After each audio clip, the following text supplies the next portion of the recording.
Gigamitan og heavy equipment ang mga basura daplin sa dagat sa Barangay Pasil ning Dakbayan sa Subo. Sayranta ang detalye sa live report ni Alan Domingo. Alan?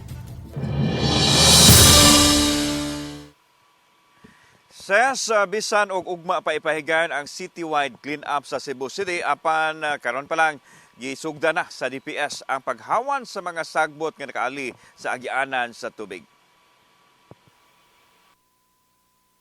Kini ang bawod sa mga basura nga mitabo na sa dagat sa sitio Mahayahay, Barangay Pasil. Gikan kini sa mga sapa nga nagsubay sa pipila ka barangay sa Dakbayan sa Sugbo paingon sa dagat. Lakip dinhi ang barangay Suba, Ermita, Sawang Calero ug Pasil. Mga plastic bottles, empty sachet, sako ug mga nuog o panapton nga sagad ng lutaw nga mga basura.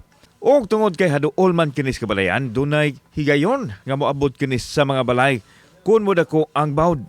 Tungod sa kadaghan sa basura, di madag manumano kinahanglan pag heavy equipment ang mukuy-kuy sa basura sama sa bako og ibalhin ngadto sa dump truck.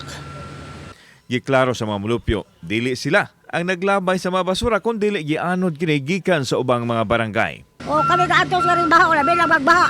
Kanto sir, kay baho kayo. Maurag mapulan bitaw tag linimpyo pero wala man tay choice. Kay gusto ta mo limpyo man sad bahala na lang mapulan ta. Trabahoon lang nato kay mura masag nindot tan-awon nga malimpyo. Imbudo sa basura ang paghulagway sa HEPI sa Department of Public Services sa lugar. 50 ngadto sa 90 tonelada ka mga basura ang ilang makuligta sa gayon nga adunay citywide clean-up. Eyesore kay sir ba?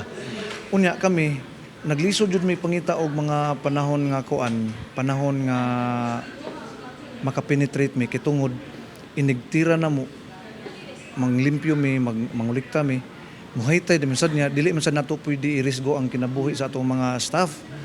Niya ang ato ang mga ekipo basid og madaot. So, Nagtambayayong ang DPS ug ang City Environmental Sanitation and Enforcement Team kung siset nga mahawanan sa mga basura ang Dakbayan sa Sugbo.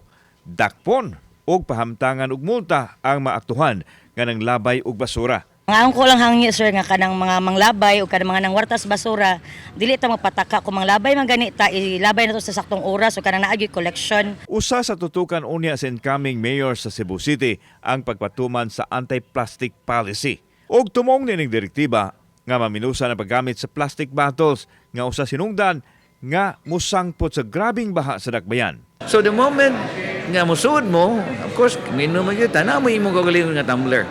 Now, if you want to find water, diha na lang sa dispenser. That is akong observation ha. Kasi again, 5 ko ka meeting, unom ka buok akong plastic nga gilabay. O ba't water itong dagmay ba? Samtang ipahigayon ang halapad nga pagpanglimpyo sa Dakbayan Sugbo ugmang adlaw. strengthen ang ato ang information education campaign sa mga deepest of the sitios. Ngano man kay sila mismo makibalo kay ang katong mga nasa pinakatumoy nga sitio maka-feel sila ba nga naam day gobyerno di ay. Sa panawagan sa atong opisyal sa gamhanan nga bisan og adunay citywide clean-up apan gikinahanglan nga adlaw-adlawon ang paglimpyo sa atong mga basura. Dagang salamat, Alan Domingo.